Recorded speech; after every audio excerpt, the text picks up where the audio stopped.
Assalamualaikum warahmatullahi wabarakatuh. Perkenalkan, nama saya Nabila Ulia dari program studi Psikologi kelas F. Di sini saya akan menceritakan sejarah tentang Nabi Muhammad SAW dari kelahiran beliau hingga wafatnya. Untuk memenuhi tugas UTS Sejarah Peradaban Islam. Nabi Muhammad SAW adalah nabi akhir zaman sekaligus penyempurna nabi-nabi sebelumnya. Kisah Nabi Muhammad bukan hanya sekedar cerita, tapi juga menjadi tauladan bagi umatnya. Nama lengkap beliau adalah Muhammad bin Abdullah. Beliau lahir pada hari Senin 12 Rabiul Awal tahun gajah. Disebut tahun gajah karena ketika itu pasukan gajah di bawah pimpinan Raja Abraha tengah menyerang Ka'bah. Tetapi Allah Subhanahu wa taala menghentikan aksi mereka dengan segala kebesarannya. Allah mengirim burung ababil dan menjatuhkan batu-batu untuk mendatangkan wabah penyakit. Kelahiran beliau bertepatan juga pada tanggal 22 April 571 Masehi. Nabi Muhammad lahir dalam keadaan yatim, sebab ayah beliau telah meninggal ketika beliau masih di dalam kandungan. Ibunya bernama Aminah binti Wahab. Pada saat Nabi Muhammad lahir, masyarakat di kota Makkah masih mempunyai kebiasaan jahiliyah, yakni kebiasaan menyembah patung berhala.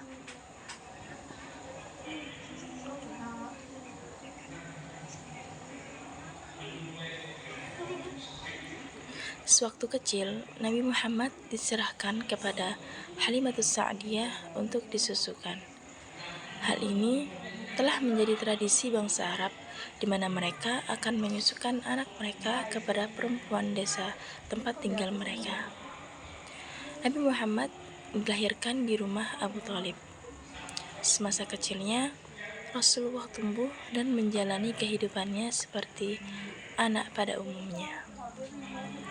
Adanya tradisi bangsa Quraisy pada zaman dahulu, yakni pada hari ke-18, membuat ibunya harus menyembunyikannya di pedalaman.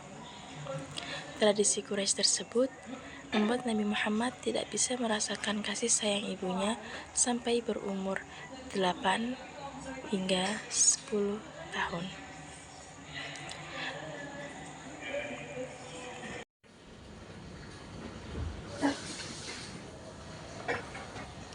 Awal-awal masa remaja, beliau lewati dengan mengembalakan kambing-kambing milik beberapa ahli Mekah. Dan tak ada seorang pun nabi, kecuali mereka sebelumnya mengembalakan kambing. Beliau lakukan itu dengan menerima upah beberapa keping uang dari para pemilik kambing tersebut. Bagi beliau, dengan mengembala adalah kesempatan untuk menyendiri dan menghindar dari hiruk-pikuk kota Mekah sekaligus merenung. Beliau membenci tata cara ibadah orang Quraisy yang menyembah berhala. Beliau pun tidak suka melihat masyarakatnya tenggelam dalam minuman keras dan keterpurukan moral. Namun, sempat juga terlintas di hati Nabi Muhammad remaja untuk melakukan apa yang dikerjakan para pemuda dengan berkumpul pada malam-malam, seperti mengobrol, bercanda, dan mendengarkan penyanyi mendendangkan lagu. Beliau pun bilang pada teman gembalanya bahwa malam itu beliau ingin datang ke tempat perkumpulan pemuda. Kemudian beliau titipkan kambing-kambingnya kepada teman gembalanya itu. Lalu beliau pergi dan menuju ke arah salah satu klub malam di kota Mekah. Dari kejauhan telah terdengar nyanyian dan tabuhan. Beliau sempat kagum dengan suara indah nyanyian itu. Akan tetapi Allah menjaganya. Tiba-tiba beliau mengantuk dan jatuh tertidur sampai panas sinar matahari yang membangunkan beliau. Beliau pun belum puas. Kemudian esoknya beliau kembali melakukan hal yang sama. Namun lagi-lagi kejadian yang sama terulang kembali. Sejak itu beliau tidak berniat mengulang lagi dan tak terlintas keinginan melakukan tindakan masyarakat jahiliyah.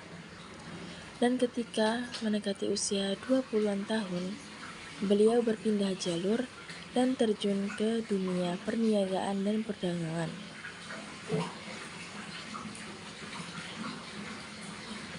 Nabi Muhammad SAW terkenal di kalangan masyarakat dan kejujuran kata-katanya, amanahnya, juga ketinggian.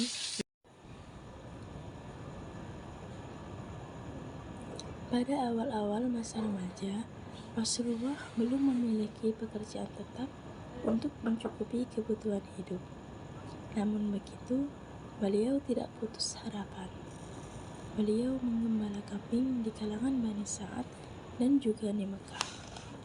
Dengan imbalan beberapa dinar, beliau menjalani semua itu selama beberapa tahun. Pada usia 25 tahun, beliau pergi berdagang ke Syam untuk menjualkan barang dagangan milik Khadijah binti Khuwailid.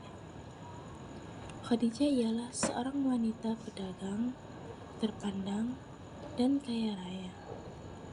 Dia biasa menyuruh orang-orang untuk menjalankan barang dagangannya dengan membagi sebagian hasilnya kepada mereka. Sementara kebanyakan orang Quraisy memiliki kegemaran berdagang.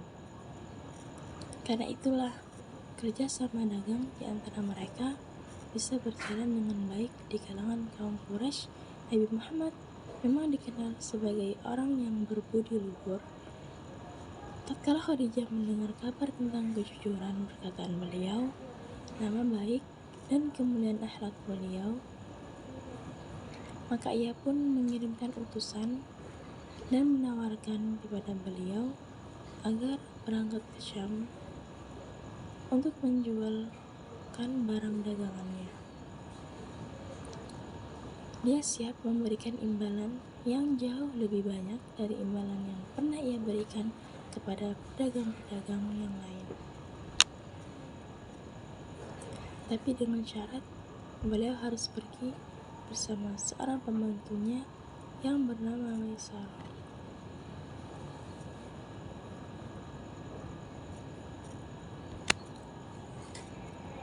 Maisarah menerima tawaran itu. Maka berangkatlah beliau ke Syam untuk berdagang disertai dengan Maisarah. Setelah selesai berdagang di Syam, beliau bersama Maisarah kembali ke Mekah. Setiba di Mekah, Sayyidah Khadijah terheran-heran dan takjub dengan keuntungan yang ia peroleh dari perdagangan Nabi Muhammad. Dari perdagangan yang diperoleh Nabi Muhammad sangatlah banyak dan tidak pernah sebelumnya ia mendapatkan laba sebesar itu. Maka Maisarah menceritakan kepada Sayyidah Khadijah bahwa Nabi Muhammad memiliki akhlak yang mulia. Setelah perjalanan dari Syam berakhir, Nabi Muhammad membawa keuntungan yang sangat besar. Maisarah menceritakan tentang kemuliaan akhlak dan kebaikan-kebaikan Nabi Muhammad selama berdagang kepada Sayyidah Khadijah. Nabi Muhammad merupakan sosok yang jujur, cerdas, dan amanah, sehingga banyak orang yang mau berbisnis dengannya, sebab tidak takut dicurangi atau ditipu. Setelah mendengar cerita dari Maisarah, Sayyidah Khadijah mulai tertarik kepada Nabi Muhammad. Sayyidah Khadijah sangat berhati-hati dalam memilih suami, bukan materi atau status sosial yang jadi pertimbangannya, tetapi kemuliaan akhlak yang utama. Melalui perantara dari salah seorang temannya yang bernama Nafisah binti Munafi, Khadijah menyampaikan niat menikah dengan Nabi Muhammad. Segera Nafisah menyampaikan maksud dari keinginan Sayyidah Khadijah kepada Nabi Muhammad. Setelah Nabi Muhammad bersedia, akhirnya Sayyidah Khadijah menikah dengan Nabi Muhammad dengan mahar 20 ekor unta muda. Yang bertindak sebagai wali dari Sayyidah Khadijah saat itu adalah pamannya yang bernama Amr bin As'ad, dan yang mengucapkan khutbah nikah adalah Waraqah bin Naufal, yang dilanjutkan kembali oleh paman Nabi Muhammad, yakni Abu Thalib. Menurut Al-Waqidi, usia Sayyidah Khadijah saat itu adalah 40 tahun dan Nabi Muhammad berusia 25 tahun. Pernikahan Nabi Muhammad dan Sayyidah Khadijah dihadiri oleh Bani Hashim dan para pembesar. Selama menikah dengan Sayyidah Khadijah, Allah telah mengaruniakan kepada mereka berdua 2 anak laki-laki dan 4 anak perempuan. Mereka bernama Al-Qasim, Abdullah, Zainab, Ruqayyah, Kulthum, dan Fatimah. Saat Nabi berumur 35 tahun, terjadi perombakan Ka'bah oleh para pemuka Quraisy. Mereka membangun kembali Ka'bah yang roboh karena banjir. Saat itu, Ka'bah masih menjadi tempat untuk menyembah berhala. Meski demikian, para pemuka Quraisy hanya menerima harta yang baik untuk pembangunan. Mereka tidak mau menerima barang dari hasil zina, riba, harta rampasan, dan hasil pekerjaan lainnya, karena mereka meyakini kesucian Ka'bah. Setelah pembangunan Ka'bah sudah selesai, terjadi perselisihan antar pemuka kaum Quraisy dalam hal siapa yang paling pantas untuk meletakkan Hajar Aswad pada tempatnya. Perselisihan itu berlanjut selama 4 atau 5 hari. Akhirnya, Abu Umayyah bin Mughirah al-Makhzumi mengusulkan untuk dibuat sayembara.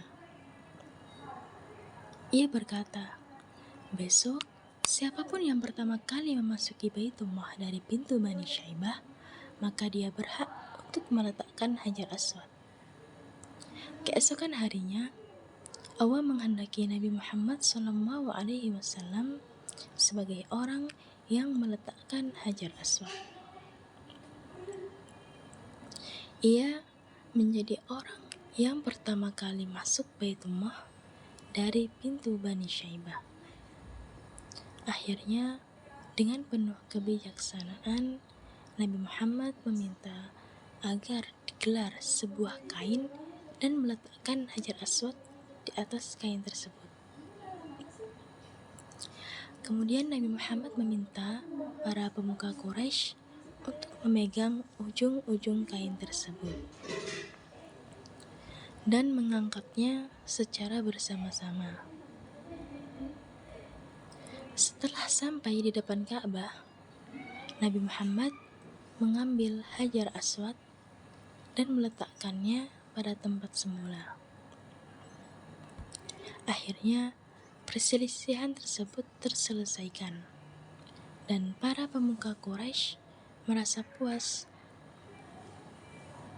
Akibat peristiwa ini, Nabi Muhammad SAW semakin dikenal oleh masyarakat atas kejujuran dan kebijaksanaan, sehingga Nabi Muhammad mendapat gelar Al-Amin dari masyarakat Mekah. Sebelum menjadi Rasul, Nabi Muhammad SAW sudah mendapatkan beberapa karunia istimewa dari Allah, seperti wajahnya terlihat bersinar dan bersih. Hal ini nyata, yang menjadi pertanda kebesaran Allah yang menandakan akan datangnya Nabi terakhir dengan kedudukan tertinggi sampai akhir zaman. Nabi Muhammad sedang menyendiri di dalam Gua Hira, tepatnya di samping Jabal Nur. Selain menyendiri di dalam Gua Hira, Nabi Muhammad juga bertafakur. Tafakur adalah mengasingkan diri untuk memikirkan dan menimbang-nimbang dengan penuh kesungguhan atas suatu hal. Nabi Muhammad mengasingkan diri untuk membersihkan diri dari sifat dengki, iri hati, dan kezaliman. Selama 1 bulan penuh setiap tahun, pada bulan Ramadan, Nabi Muhammad bertafakur di Gua Hira agar terhindar dari segala urusan duniawi. Dengan bertafakur, hati Nabi Muhammad terasa bersih dan terbebas dari pengaruh buruk duniawi. Pada bulan Ramadan, ketika Nabi Muhammad bertafakur di Gua Hira, terjadi kejadian yang aneh. Ada cahaya yang datang mendekatinya.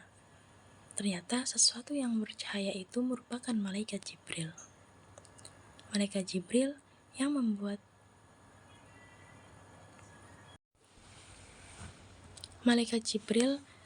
membawa kitab dengan sehelai kain sutra.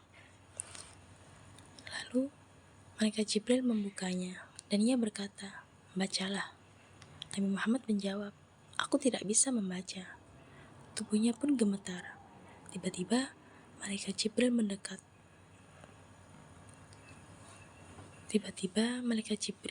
Mendekap Nabi Muhammad dengan kuat agar tubuh Nabi Muhammad tidak menggigil. Lalu malaikat Jibril melepaskan pelukannya sampai Nabi Muhammad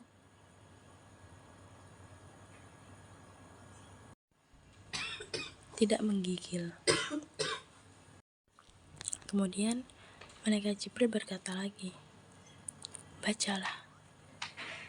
Nabi Muhammad menjawab, "Aku tidak bisa membaca." Kemudian Nabi Muhammad kembali bergetar, lemas, dan bercucuran keringat. Malaikat Jibril memeluk Nabi Muhammad sampai yang ketiga kalinya malaikat Jibril berkata, "Bacalah." Nabi Muhammad menjawab, "Aku tidak bisa membaca." Malaikat Jibril kembali memeluk Nabi Muhammad dan menyelimutinya. Setelah Nabi Muhammad pulih, malaikat Jibril melepaskan pelukannya. Kemudian malaikat Jibril membacakan surat Al-Alaq ayat 1.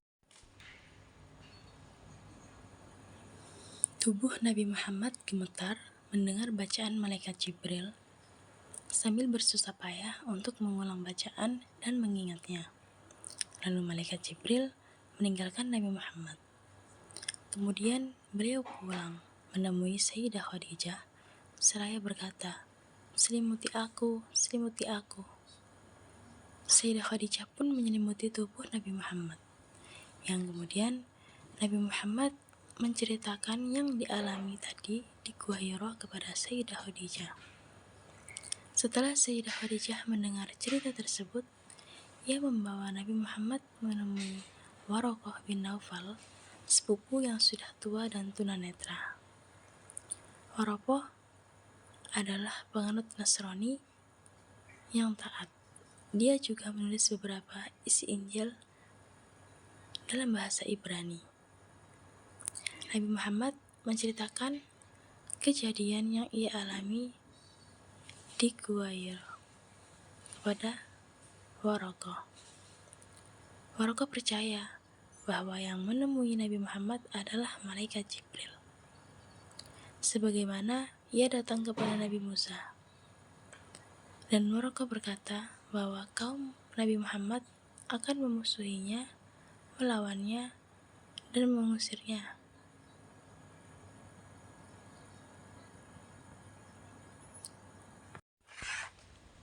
"Benarkah mereka akan mengusirku?"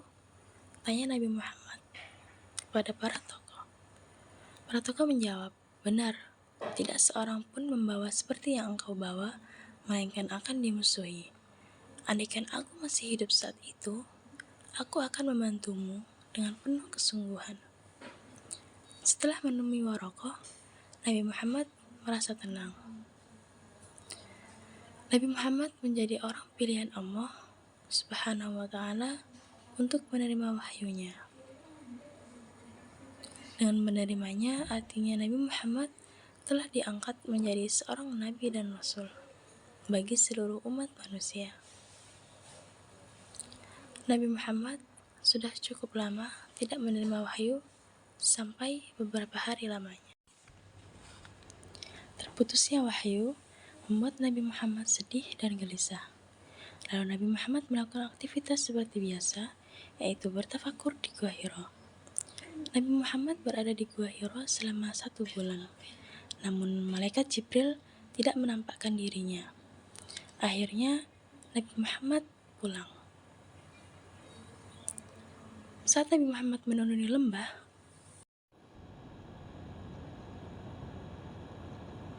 ada suara nyaring memanggilnya. Kemudian Nabi Muhammad mencoba mencari sumber suara ke segala arah, akan tetapi tidak melihat siapapun. Saat Nabi Muhammad mendongakkan kepalanya, ternyata beliau melihat malaikat Jibril yang sedang duduk di atas kursi yang tergantung di antara langit dan bumi. Kemudian Nabi Muhammad mendekatinya dengan perasaan takut hingga beliau terjerembab ke tanah. Lalu Nabi Muhammad segera pulang untuk menemui Sayyidah Khadijah dan berkata, "Selimuti aku, selimuti aku, selimuti aku." Dan Sayyidah Khadijah pun menyelimutinya tanpa banyak bertanya. Dalam keadaan berselimut, malaikat Jibril datang untuk menyampaikan wahyu kedua, yaitu surat Al-Mudaththir ayat 1-7. Setelah turun wahyu kedua, Nabi Muhammad memiliki kewajiban untuk menyampaikan wahyu Allah kepada seluruh umat manusia.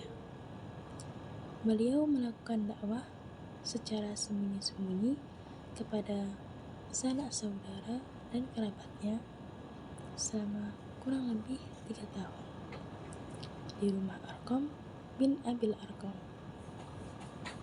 Dalam dakwahnya, belasan orang telah masuk Islam yang disebut As-Sabiqunal Awwalun, yang artinya orang yang pertama masuk Islam. Selanjutnya, turun juga ayat yang berisi perintah untuk berdakwah secara terang-terangan, yaitu surat Asy-Syu'ara ayat 214-216. Setelah berdakwah secara sembunyi-sembunyi, kemudian turun surat Al-Hijr ayat 94 yang memerintahkan Nabi Muhammad untuk berdakwah secara terang-terangan. Nabi Muhammad akhirnya memulai dakwahnya secara terang-terangan pada keluarganya yang paling dekat, yaitu kalangan Bani Hashim. Hanya Ali bin Abu Thalib yang mau menerima dan memutuskan untuk beriman kepada Allah. Sementara Abu Thalib ikut melindungi Rasul saat berdakwah. Dakwah secara terang-terangan ini selalu mendapatkan ketentangan oleh kaum Quraisy. Bahkan beberapa orang menuntut Nabi Muhammad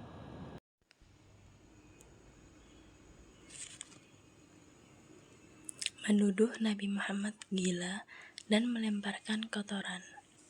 Begitu juga Abu Jahal dan Abu Lahab sebagai pamannya, bahkan juga ikut menentang Nabi Muhammad selama berdakwah bersama dengan kaum kafir Quraisy lainnya. Abu Jahal dan Abu Lahab menentang dakwah Nabi Muhammad.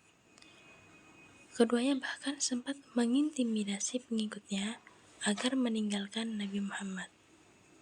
Mereka khawatir jika ajaran Nabi Muhammad hanya bisa merusak agama nenek moyang, yakni menyembah berhala. Banyak dari kaum Quraisy yang mencoba segala cara untuk membunuh Nabi Muhammad. Mereka juga memberikan uang tebusan kepada Abu Thalib agar membiarkan Rasulullah wafat. Rencana pembunuhan ini pun sering melibatkan orang luar agar tidak memecahkan perang saudara.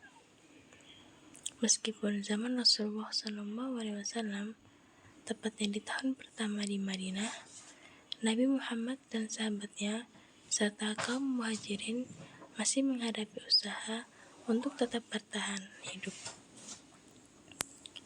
Hal ini karena tidak semua dari mereka merupakan orang yang berkecukupan, kecuali Utsman bin Affan. Kondisi kaum muslimin yang sudah mulai sejahtera di tahun kedua hijrah barulah muncul perintah zakat.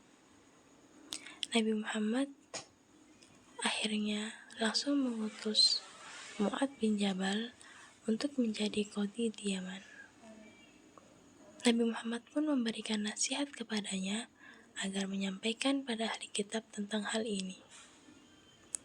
Nabi Muhammad melaksanakan perintah kurban ketika sedang melakukan haji wada di Mina.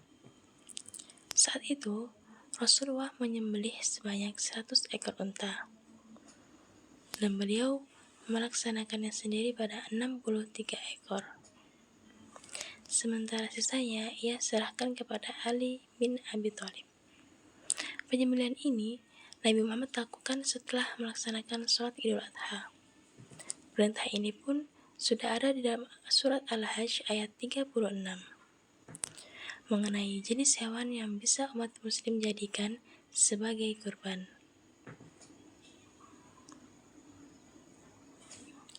Dan umat muslim juga harus mengetahui cara menyembelih dan tujuan dari berkurban.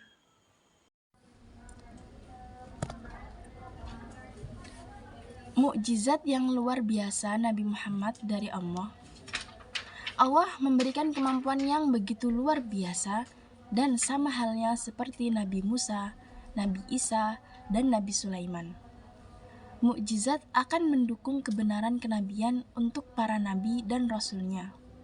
Maksud lainnya adalah melemahkan lawan dan musuh, jika hanya merugikan dan membahayakan umat muslim. Terdapat lebih dari 300 mukjizat Nabi Muhammad yang dijelaskan dalam buku kumpulan mukjizat Nabi Muhammad SAW. Di antaranya, yang pertama, air susu yang melimpah. Mukjizat ini pertama kali sudah ada ketika kelahiran Nabi Muhammad. Sayyidah Halimah yang memiliki tubuh yang kurus kering mencoba menyusui Nabi Muhammad, dan terlihat air susu itu mengalir dengan deras. Padahal sebelumnya hal ini tidak pernah terjadi pada anak kandungnya, bahkan merasa sering kurang. Bersamaan dengan keanehan yang dialami oleh Sayyidah Halimah, suaminya pun juga merasa heran. Pasalnya, unta betina tua miliknya tiba-tiba menghasilkan air susu yang begitu melimpah. Keduanya pun bisa meminumnya dengan sangat puas, bahkan dapat memenuhi kehidupan untuk sehari-hari. Yang kedua, pembelahan dada. Sayyidah Halimah mengasuh Nabi Muhammad kecil kurang lebih selama 2 bulan. Ibunya, yakni Sayyidah Aminah, sempat menolak jika Nabi Muhammad hidup di Mekah, karena merasa tidak begitu mendukung untuk perkembangan Nabi Muhammad. Akhirnya, Nabi Muhammad pun kembali mengikuti ibu asuhnya dan tumbuh remaja dengan saudara-saudaranya.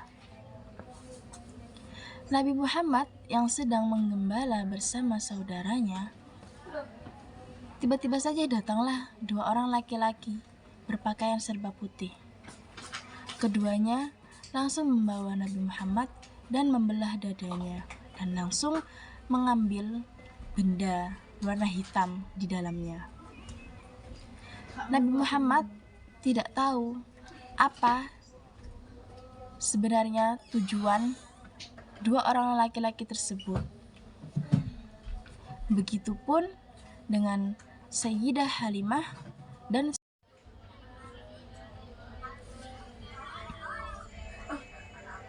mukjizat yang ketiga, yakni membelah bulan.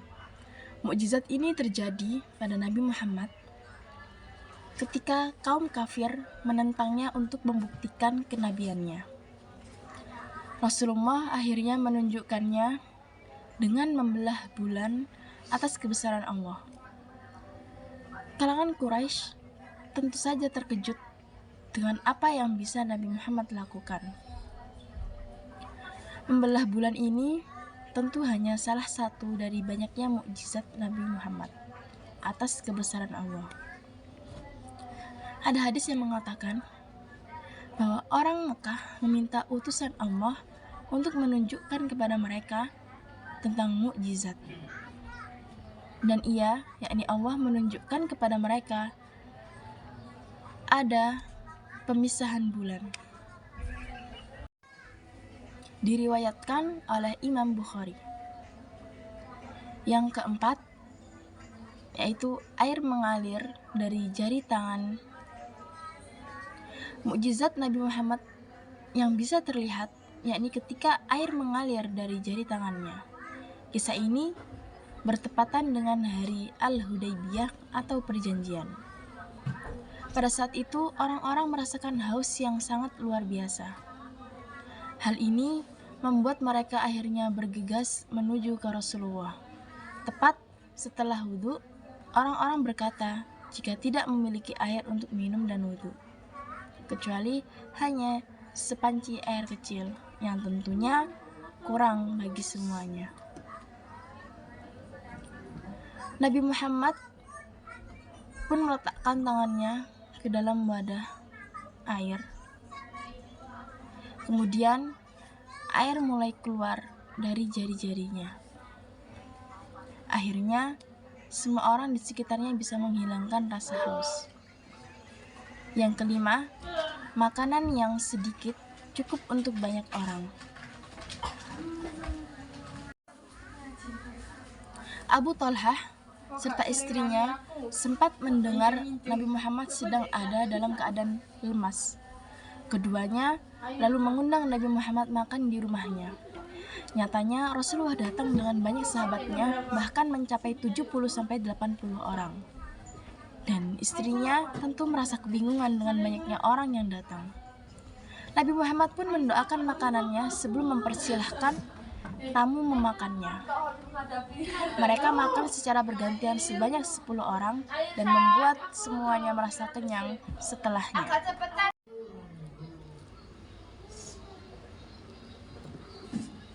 Mukjizat yang keenam, yaitu 1 gelas susu mampu mengenyangkan banyak orang. Mukjizat Nabi Muhammad yang ini juga berhubungan dengan poin sebelumnya. Susu yang bisa mengenyangkan banyak orang bisa menjadi salah satu kisah menarik dari Rasulullah. Abu Hurairah adalah teman Nabi Muhammad yang sangat miskin dan kelaparan, namun memiliki banyak ilmu pengetahuan dan hafalan. Suatu hari, Nabi Muhammad SAW bertemu dengannya dan meminta untuk mengikutinya. Kemudian Nabi Muhammad menemukan 1 gelas susu dan kemudian beliau mengundang banyak orang untuk datang ke rumah Abu Hurairah. Abu Hurairah adalah orang pertama yang meminumnya, dan seterusnya, sampai semuanya merasa kenyang. 7. Doa minta hujan. Ketika Rasulullah sedang berkhutbah pada salat Jumat, ada seseorang yang meminta kepada Nabi Muhammad untuk berdoa agar segera turun hujan. Hal ini karena kekeringan telah berlangsung cukup lama dan sangat berdampak pada berbagai hal. Nabi Muhammad pun mencoba mendoakan sampai Jumat berikutnya. Namun seseorang datang membawa kabar pada Rasulullah bahwa banyak rumah telah mengalami kerusakan akibat hujan yang turun dalam waktu lama. Nabi Muhammad pun berdoa agar bisa memindahkannya ke Madinah sesuai dengan permintaan umatnya. Awan-awan pun langsung bergerak ke pusat kota. 8. Mengobati sakit mata. Sesaat sebelum menaklukkan benteng Khaybar berlangsung, Ali bin Abi Thalib sebagai pemegang bendera mengeluh sakit mata. Rasulullah pun memanggil Ali dan langsung meludahi matanya. Nyatanya, hal ini menjadi salah satu mukjizat dari Allah, karena bisa sembuh dalam waktu singkat. Matanya pun tampak tidak pernah sakit sebelumnya. Ali bin Abi Thalib yang bertugas untuk membawa bendera bisa dengan mudah melanjutkan tugasnya. Mukjizat milik Nabi Muhammad ini pun membuat menaklukkan benteng Khaybar dapat berlanjut. Mukjizat yang ke-9, yakni hidupnya kerikil. Nabi Muhammad bisa menghidupkan kerikil yang menjadi salah satu mukjizatnya. Peristiwa ini terjadi pada sebuah halaqah yang menunjukkan adanya batuan kecil yang sedang bertasbih di dalam tangan Rasulullah. Kejadian ini juga ada di dalam suatu hadis riwayat Tabrani. Abu Dzar radhiyallahu an berkata bahwa sesungguhnya aku menyaksikan Rasulullah di dalam sebuah halaqah ada batu kerikil di tangannya yang sedang bertasbih. Bersama kami juga ada Sayyidina Abu Bakar radhiyallahu an, Sayyidina Umar radhiyallahu an, Sayyidina Utsman radhiyallahu an, dan Sayyidina Ali karamallahu wajhah. Mukjizat yang ke-10, pelepah yang menangis. Selama sebelum ada mimbar, Rasulullah yang berkhutbah kerap bersandar pada sebatang pelepah kurma. Peristiwa menarik ini ketika sudah terdapat tempat untuk berdakwah. Pohon bekas sandarannya itu pun terdengar menangis. Nabi Muhammad pun langsung mengusapkan tangan ke permukaannya. Orang-orang terdahulu mendengarnya bagaikan unta yang sedang melahirkan, sehingga terasa sangat menyakitkan. Rasulullah pun datang menghampirinya untuk meletakkan tangan, kemudian terdiam. Yang ke-11, Isra Mi'raj. Isra Mi'raj menjadi momen yang paling penting dalam sejarah umat Islam, lantaran Rasulullah menerima perintah untuk melakukan sholat 5 waktu. Isra artinya berjalan, artinya perjalanan di malam hari, sementara Mi'raj berarti tangga. Hal ini merujuk ke kisah Nabi Muhammad dari bumi menuju ke langit sampai ke Sidratul Muntaha. Isra Mi'raj bermula ketika malaikat Jibril mendatangkan buraq sebagai kendaraan Nabi Muhammad yang super cepat, berupa hewan putih dengan 2 sayap di antara kakinya. Rasulullah lalu menaikinya dari Masjidil Haram ke Baitul Maqdis. Kisah ini memiliki banyak pertemuan antara Nabi Muhammad dengan Nabi sebelumnya. Nabi Muhammad naik bersama malaikat Jibril ke langit pertama, dan malaikat Jibril meminta dibukakan pintu. Maka dikatakan kepadanya, "Siapa engkau?" Malaikat Jibril menjawab, "Jibril." Dikatakan lagi, "Siapa yang bersamamu?" Malaikat Jibril menjawab, "Muhammad." Dan dikatakan, "Apakah dia telah diutus?" Malaikat Jibril menjawab, "Ia telah diutus." Maka dibukakan bagi kami pintu langit, dan Nabi Muhammad bertemu dengan Nabi Adam alaihissalam. Beliau menyambut Nabi Muhammad dan mendoakan kebaikan untuknya. Kemudian Nabi Muhammad naik lagi ke langit kedua. Lalu malaikat Jibril alaihissalam meminta dibukakan pintu kembali. Maka dikatakan kepada malaikat Jibril, "Siapa engkau?" Jibril. "Dan siapa yang bersamamu?" Muhammad. Dan dikatakan, "Apakah dia telah diutus?" Dia telah diutus. Maka dibukakan bagi mereka pintu langit kedua. Dan Nabi Muhammad bertemu dengan Nabi Isa bin Maryam dan Nabi Yahya bin Zakaria. Beliau berdua menyambut Nabi Muhammad dan mendoakan kebaikan untuknya. Kemudian malaikat Jibril naik bersama Nabi Muhammad ke langit ketiga. Dan ketiga pun malaikat Jibril meminta dibukakan pintu. Maka dikatakan, "Siapa engkau?" Jibril. "Siapa yang bersamamu?" Muhammad. "Apakah dia telah diutus?" Dia telah diutus. Kemudian dibukakan baginya pintu langit ketiga. Dan Nabi Muhammad bertemu dengan Nabi Yusuf alaihissalam, yang mana beliau diberi separuh dari kebagusan wajah. Nabi Yusuf menyambut Nabi Muhammad dan mendoakan kebaikan untuknya. Kemudian malaikat Jibril naik lagi bersama Nabi Muhammad ke langit keempat. Malaikat Jibril meminta dibukakan pintu dan katakan, "Siapa engkau?" Jibril. "Siapa yang bersamamu?" Muhammad. "Apakah dia telah diutus?" Dia telah diutus. Maka dibukakan baginya pintu langit keempat. Dan Nabi Muhammad bertemu dengan Nabi Idris alaihissalam. Beliau menyambut Nabi Muhammad dan mendoakan kebaikan untuknya. Allah berfirman, yang artinya, "Dan kami telah mengangkatnya ke martabat yang tinggi." Kemudian mereka Jibril naik lagi bersama Nabi Muhammad ke langit kelima. Dan malaikat Jibril meminta untuk dibukakan pintu kembali. Dikatakan, "Siapa engkau?" Jibril.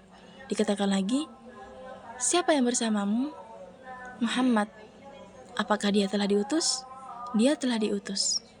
Maka dibukakanlah pintu langit ke-5. Dan Nabi Muhammad bertemu dengan Nabi Harun alaihissalam, lalu beliau menyambutnya dan mendoakan kebaikan untuk Nabi Muhammad. Kemudian malaikat Jibril naik lagi bersama Nabi Muhammad ke langit ke-6. Dan malaikat Jibril meminta dibukakan pintu. Dan dikatakan, "Siapa engkau?" Jibril. "Siapa yang bersamamu?" Muhammad. "Apakah dia telah diutus?" Dia telah diutus. Maka dibukakan untuknya pintu langit ke-6. Sana Nabi Muhammad bertemu dengan Nabi Musa alaihissalam. Beliau menyambutnya dan mendoakan kebaikan untuknya. Kemudian malaikat Jibril naik lagi bersama Nabi Muhammad ke langit ke-7 dan meminta dibukakan pintu. Maka dikatakan, "Siapa engkau?" Jibril. "Siapa yang bersamamu?" Muhammad. "Apakah dia telah diutus?" Dia telah diutus. Maka dibukakan baginya pintu langit ke-7. Dan Nabi Muhammad bertemu dengan Nabi Ibrahim alaihissalam. Beliau sedang menyandarkan punggungnya ke Baitul Ma'mur. Setiap hari ada sekitar 70.000 malaikat yang masuk ke dalam Baitul Ma'mur. Kemudian Nabi Ibrahim pergi bersama Nabi Muhammad ke Sidratul Muntaha. Ternyata daun-daunnya seperti telinga-telinga gajah dan buahnya seperti tempayan besar.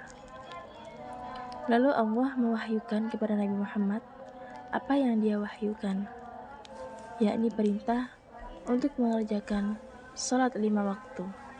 Yang awalnya Allah memerintahkan untuk sholat 50 waktu. Mukjizat yang ke-12.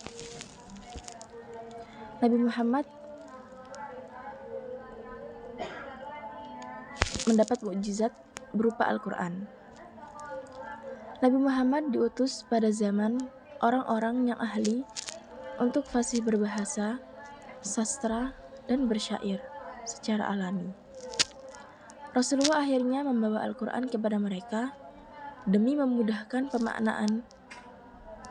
Mukjizat ini menjadi yang paling utama bagi Nabi Muhammad dari Allah Subhanahu wa Ta'ala. Dalam Al-Quran sendiri sudah menjelaskan bahwa mukjizat dalam bentuk kitab hanya ada pada 4 nabi dan rasul, yaitu Nabi Musa alaihissalam, Nabi Daud alaihissalam, Nabi Isa alaihissalam, dan yang terakhir Nabi Muhammad SAW. Al-Quran menjadi paling terakhir dan abadi sepanjang zaman, sementara sebelumnya tidak berlaku ke masa berikutnya. Pembahasan yang terakhir yakni wafatnya Nabi Muhammad SAW. Kondisi kesehatan Nabi Muhammad SAW menurun setelah melakukan haji wada. Nabi Muhammad mengeluhkan sakit kepala ketika menghadiri prosesi penguburan jenazah pada bulan Safar. Kesehatannya terus menurun hingga jatuh sakit selama lebih dari 2 minggu. Di hari wafatnya, Nabi Muhammad dengan suara yang terbata-bata sempat memberikan petuah dalam khutbah. Wahai umatku, kita semua ada dalam kekuasaan Allah dan cinta kasih-Nya. Maka taati dan bertakwalah hanya kepadanya. Nabi Muhammad mewariskan 2 hal pada kalian, yaitu sunnah dan Al-Quran. Barang siapa yang mencintai sunnahku, berarti mencintaiku, dan orang-orang yang mencintaiku akan bersama-sama masuk surga. Badan Nabi Muhammad sempat limbung ketika turun dari mimbar. Nabi Muhammad asal lemah dengan kening yang berkeringat. Dan detik-detik malaikat Israel melakukan tugasnya, Nabi Muhammad sempat mengadu lirih saat kemudian badan Nabi Muhammad mulai dingin. Kaki dan dadanya sudah tidak bergerak lagi. Bibirnya bergetar seakan hendak mengatakan sesuatu. Yakni perihalalah sholat dan santuni orang-orang lemah di antaramu. 2 hari setelah wafat, Nabi Muhammad dimakamkan di kompleks Masjid Nabawi pada hari Rabu 12 Rabiul Awal. Wasiat Nabi Muhammad SAW 4 hari sebelum wafat, yakni ketika Nabi Muhammad sedang sakit, beliau meminta sejumlah sahabatnya untuk hadir ke rumahnya. Saat itu Nabi Muhammad meminta agar wasiatnya dituliskan di secarik kertas. Wasiat itu ditujukan kepada kaum muslim agar tidak tersesat. Akan tetapi sempat terjadi perdebatan antar sahabat. Alhasil, Nabi Muhammad tidak jadi menuliskan apa-apa. Tidak ada harta benda apapun yang Nabi Muhammad wariskan kepada anak dan istrinya. Nabi Muhammad hanya mewariskan 2 hal kepada umatnya, yaitu Al-Quran dan Al-Hadis. Cukup sekian penjelasan tentang sejarah Nabi Muhammad SAW. Kurang lebihnya saya mohon maaf yang sebesar-besarnya. Wassalamualaikum warahmatullahi wabarakatuh.